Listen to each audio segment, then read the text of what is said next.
Aku tidak pernah memiliki anak yang bernama Malin Kundang. Ibu, maafkan Malin, Ibu.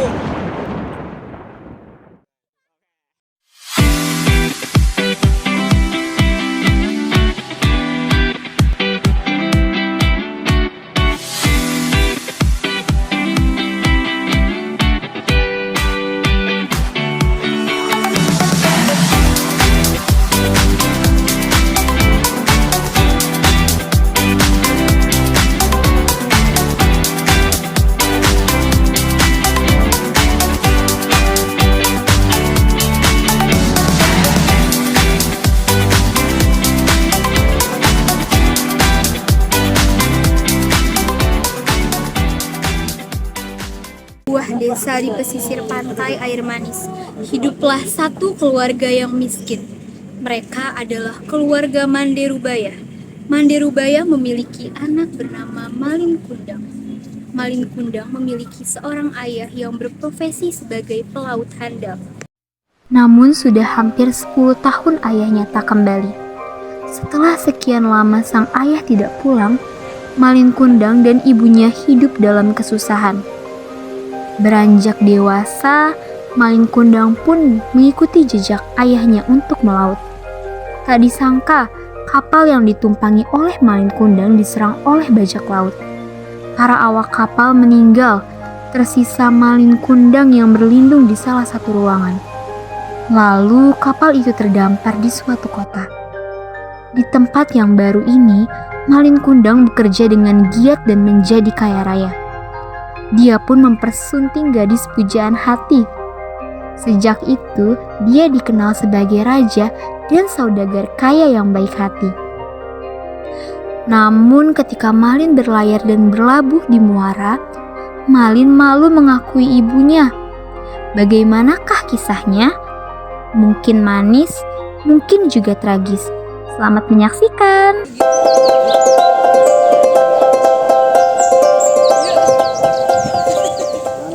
Malin, Iya, Bu. pulanglah. Hari udah hampir sore. Iya, Bu.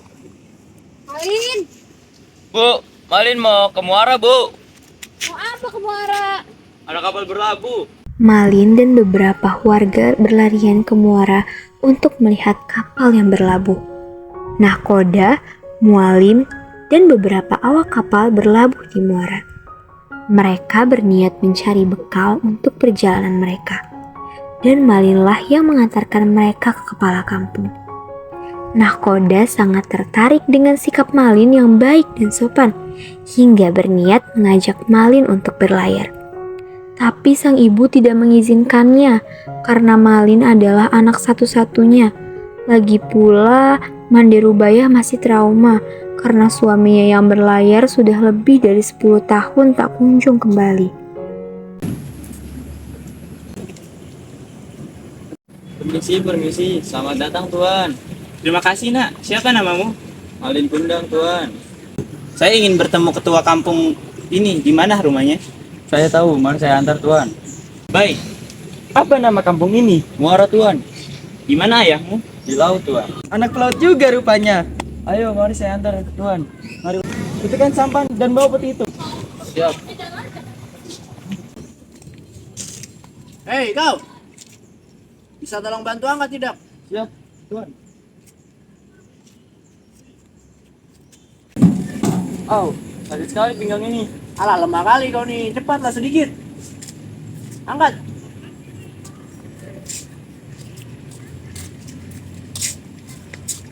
Malin mengantarkan Nahkoda dan para awak kapal ke rumah ketua kampung.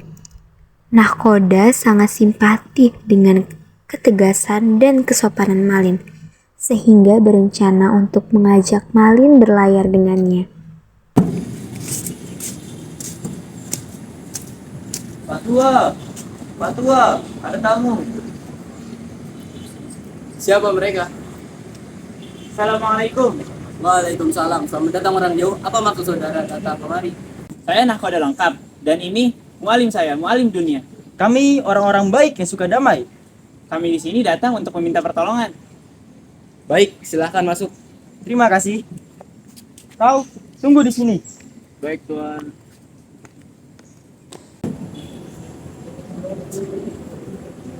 Silakan. Terima kasih, Pak Tuan. Apa yang dapat kalian berikan? Kami butuh air dan makanan. Tapi kampung kami ini kampung miskin, Tuan. Oh, tak perlu khawatir. Ada Ubi, ada Talas, ada Budi, ada Balas. Kami di sini ingin membelinya dari penduduk desa, tentunya dengan harga yang sangat mahal. Kalau begitu baiklah. Apa yang Nakoda butuhkan? Kami mungkin perlengkapan berlayar sekitar 3 sampai 6 bulan. Betul. Nahkoda, mualim, dan ketua kampung makan bersama. Lalu Malin Kundang dipanggil untuk makan bersama juga. Tapi Malin Kundang malah membungkusnya untuk dibawa pulang untuk sang ibu.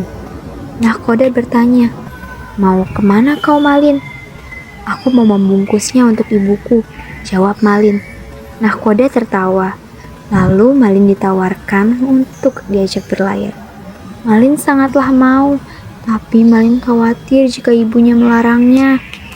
Tapi Nahkoda menegaskan kepada Malin, "Biarlah aku yang nanti bicara pada ibumu." Akhirnya, Malin pulang dan memberitahukan ibunya. Dan benar saja, ibunya Malin sangat tidak mau anaknya berlayar. Karena ibunya Malin takut jika Malin tak akan pernah pulang seperti ayahnya. Sore hari itu juga, Nahkoda mendatangi rumah ibunya Malin dan meyakinkannya akan membawa Malin berlayar. Nahkoda mengatakan bahwa dia akan menjaga Malin seperti menjaga anaknya sendiri.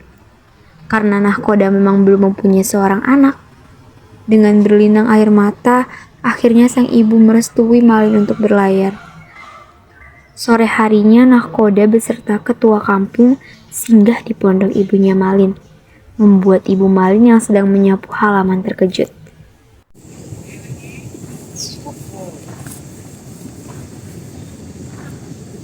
Bu, Ibu. Ya, selamat datang Tuan. Kata kami kontak kami di Malin. Oh, tidak usah khawatir. Di sini pun jadi. Malin, ambil ikan. Baik, Bu.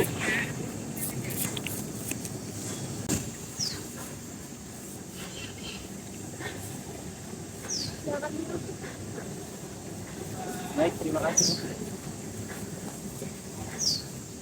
Hei Malin, sudahkah kau ceritakan pada ibumu itu? Saya sudah ceritakan, Datuk. Saya orang miskin, tak pantas menerima tamu semulia ini. Saya jadi malu tidak dapat memberikan apa-apa.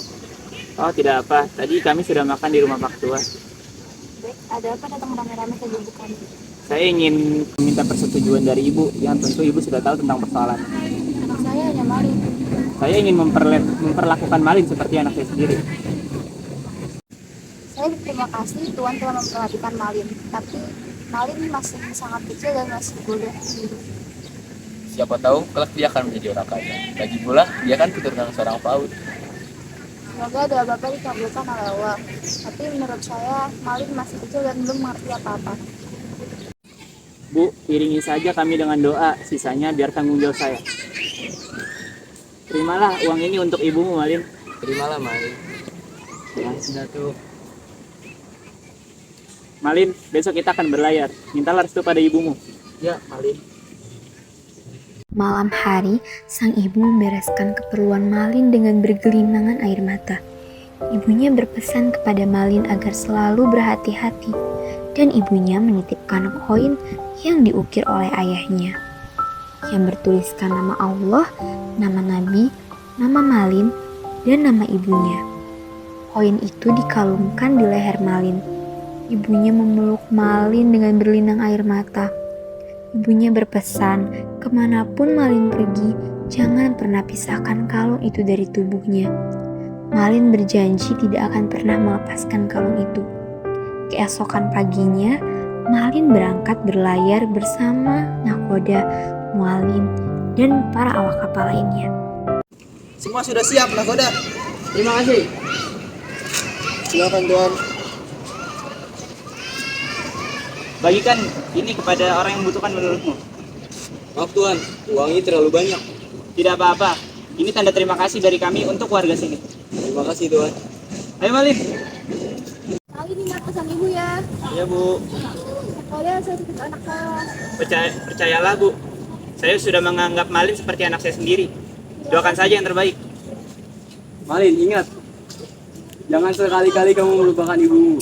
Dia yang melahirkanmu. Ibu. Sudahlah Bu, Ibu harus mengikhlaskan. Semoga kelak Malin akan kembali. Berhari-hari, berminggu-minggu, berbulan-bulan, hingga bertahun-tahun tak ada kabar dari Malin Kundang. Mandirubaya terus berdoa agar Malin anaknya baik-baik saja. Nakoda telah menghitung purnama dan sesuai janjinya dia akan kembali ke muara. Tapi Malin tidak memperdulikan ibunya dan menolak kembali hingga membuat murka Nakoda. Tapi di tengah perjalanan, kapal Malin dihadang oleh perampok. Semua awak kapal dibunuh. Hanya Malin yang selamat karena bersembunyi di dalam tong. Kapal Malin terombang-ambing di tengah lautan hingga akhirnya bertepi di sebuah kota. Akhirnya Malin bekerja pada saudagar kaya. Ia begitu giat bekerja dari pagi, siang, hingga malam. Banyak orang yang iri kepada Malin. Tapi Malin tidak pernah memikirkannya. Setiap bekerja, Malin selalu diperhatikan oleh anak saudagar. Akhirnya mereka berdua pun saling mencinta dan menikah. Namun, Malin menutupi jati dirinya. Ia mengatakan bahwa ia tidak punya siapa-siapa. Siang itu di sebuah kota besar, Malin Kundang sedang bekerja, sementara teman-temannya sedang istirahat. Tapi Malin Kundang masih tetap bekerja mengangkat karung-karung untuk dibawa ke perahu.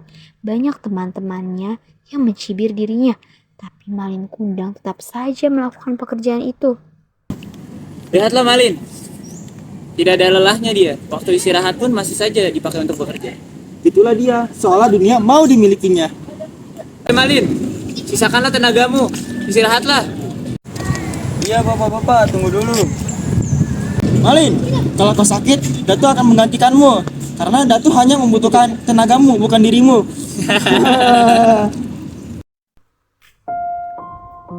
Malin masih saja terus bekerja tanpa memperdulikan omongan kawan-kawannya. Yang ada di pikirannya hanya bekerja untuk memperoleh upah. Di satu sisi, anak dari saudagar tempat Malin bekerja sedang memperhatikan Malin tanpa sadar perbuatannya sedang diperhatikan oleh ibunya. Kartika, Kartika. Ah, ibu mengagetkan saja. Kau sedang melihat apa? Tidak melihat apa-apa, Bu. Malin, kau cuma memperhatikan Malin. Tidak. Aku ini ibumu. Ah, ibu bisa saja. Istri saudagar menceritakan kejadian itu kepada suaminya, dan suaminya tentu saja senang karena memang anaknya sudah dewasa dan mereka pun sudah tua. Tentu mereka ingin melihat anaknya menikah dan mempunyai anak yang akan menjadi cucunya. Apalagi pria yang disukai putrinya memang terkenal rajin dan sopan.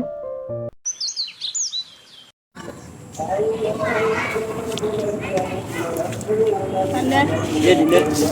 anak kita Kartika sepertinya sudah dewasa. Maksudnya? Anak kita Kartika sepertinya sudah menikah. Siapa? Malin, Malin. iya Malin karyawanmu.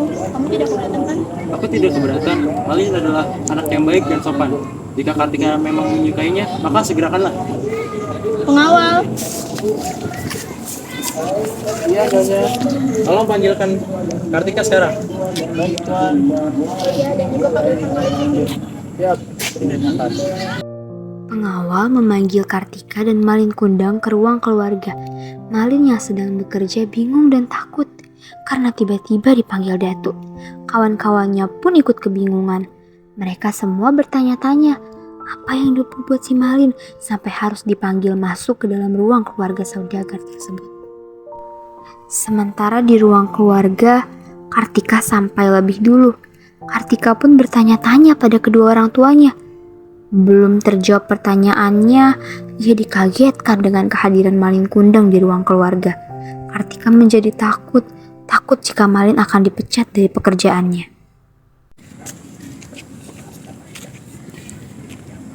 Ayah, Ibu, apakah memanggil Kartika? Iya, Kartika. Selamat sore, Datu. Apakah Datu memanggil saya? Iya, Malin. Malin, apakah kamu menyukai putriku dan ingin menikahi putriku? Ayah, Malin, Maaf Datu jika Malin punya salah, tapi Malin sadar siapa Malin. jika kau ingin menikahi putriku, ada syaratnya bahwa orang tuamu kemari bertemu denganku. Maaf Datu, saya hidup hanya sebatang kara. Hanya Datulah satu-satunya yang saya anggap sebagai ayah. Kartika, apakah kamu sudah siap menikah? kalau ayah dan ibu merestui, Kartika siap. Pengawal, siap, Datu. Tolong siapkan seluruhnya untuk pernikahan Kartika dan Malin dan sebarkan ke seluruh negeri. Iya, siap. Malin sengaja menyembunyikan ibunya karena takut jika orang tua Kartika melihat ibunya, pasti Malin tidak akan pernah menikah dengan Kartika. Mendengar cerita Malin yang hidup sebatang kara, akhirnya Datuk menikahkan anaknya dengan Malin. Semenjak Kartika menikah dengan Malin, usahanya terus meningkat dan Malinlah yang meneruskan usaha orang tuanya Kartika. Setelah lama menikah, Malin mengajak istrinya berlayar. Di tengah perjalanan berlayar, Kartika melihat sebuah pulau yang begitu indah. Kartika ingin sekali mampir ke sana untuk sekedar membeli barang untuk dibawa pulang. Awalnya Malin melarangnya, tapi karena Kartika memaksa, akhirnya Kartika diperbolehkan menginjak pulau itu.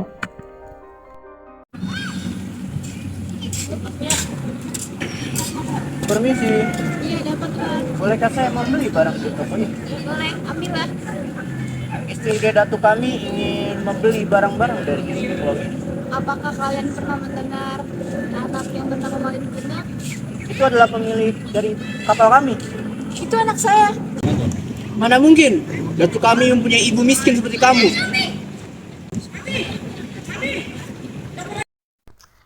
Mande Rubayah terus menatap ke tengah laut. Ia terus memperhatikan kapal yang dinaiki Malin Kundang. Ia yakin jika di atas kapal itu ada Malin Kundang, anaknya. Matahari mulai bergelincir ke ufuk barat. Warga ramai pergi ke muara. Maryam menjemput Mande Rubayah di rumahnya. Mande Rubayah bingung dan bertanya-tanya. Lalu Maryam memberitahu Mande Rubayah jika Malin Kundang telah kembali. Sungguh senang hati Mande Rubayah, anak yang telah lama berlayar akhirnya kembali. Ketika sampai di muara, Mande Rubayah sangat sedih melihat Malin. Ketika ingin memeluknya, Mande Rubayah didorong oleh pengawal Malin. Mande Rubayah memanggil anaknya, tapi Malin tidak mengakuinya.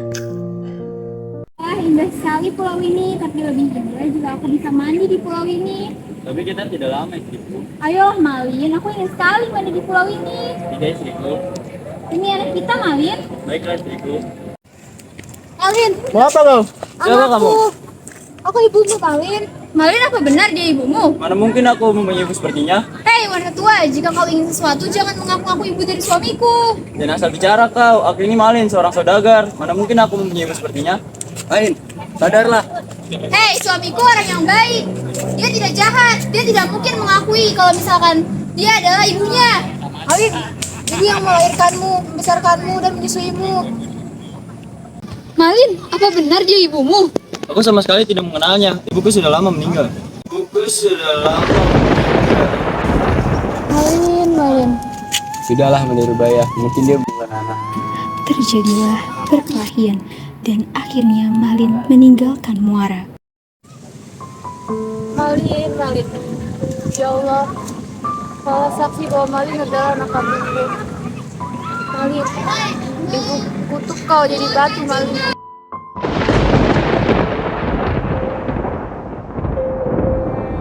Melepas kepergian Mande Rubayah dari bibir pantai, laut muara langsung berubah.